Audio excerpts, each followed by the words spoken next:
नमस्ते। मैं Rajesh Naruka, assistant professor history, government college Kekri. इस वीडियो में आपका स्वागत करता हूँ।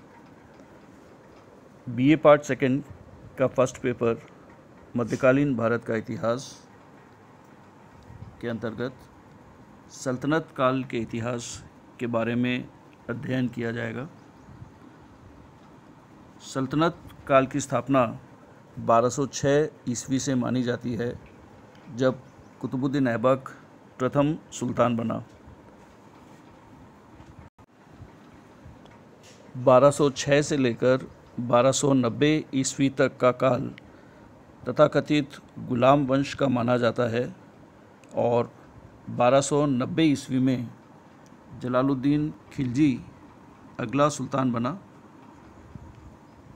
जलालुद्दीन खिलजी का शासनकाल 1290 से 1296 तक था और उसके पश्चात अलाउद्दीन खिलजी अगला सुल्तान बना, जिसका शासनकाल 1296 से 1316 माना जाता है। सल्तनत काल के इतिहास में अलाउद्दीन खिलजी का महत्वपूर्ण स्थान है और कई इतिहासकारों का मानना है कि अलाउद्दीन खिलजी सल्तनत काल का सबसे महत्वपूर्ण शासक था, क्योंकि कई मामलों में पहल करने वाला वह दिल्ली का पहला सुल्तान था। जलालुद्दीन खिलजी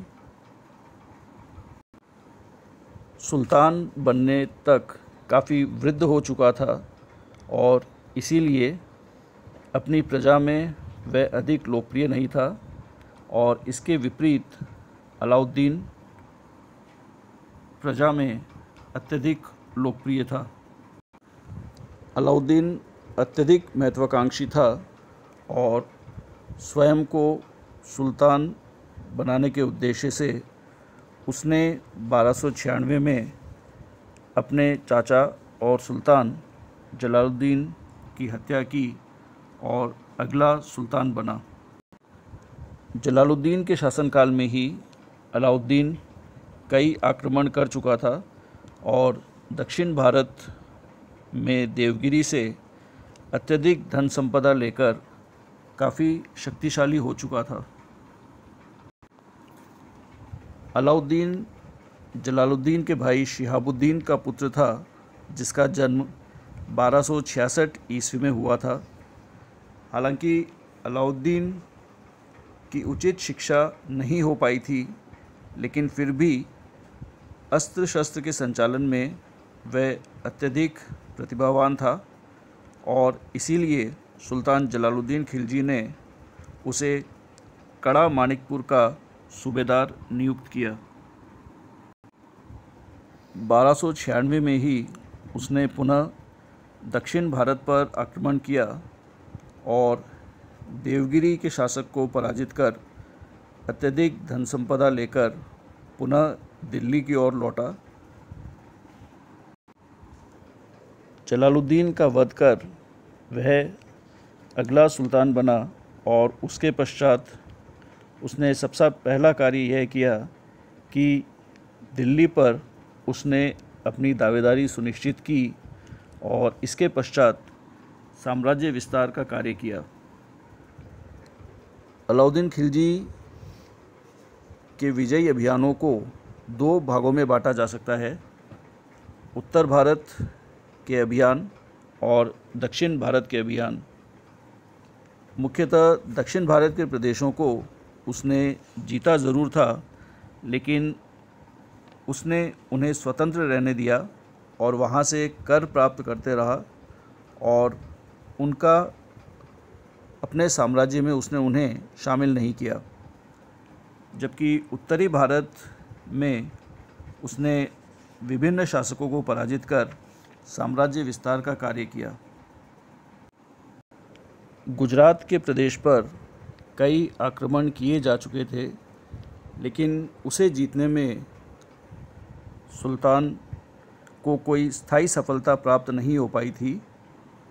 1299 में सल्तनत द्वारा एक और आक्रमण किया गया और उस समय गुजरात का शासक बघेल राजा कर्ण था।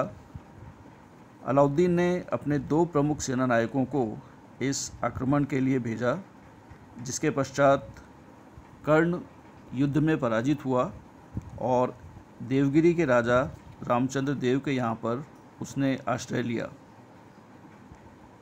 जब सुल्तान की सेना इस युद्ध में विजयी होने के पश्चात वापस लौट रही थी, तब जालौर के निकट नवीन मुसलमान, जिन्हें न्यू मुस्लिम्स भी कहा जाता है, और जो वास्तव में भारत में बसे हुए मंगोल थे, उन्होंने सुल्तान की सेना के विरुद्ध विद्रोह कर दिया और अलाउद्दीन खिलजी के एक भतीजे के समेत कई सैनिकों की हत्या कर दी और वे वहाँ से चले गए।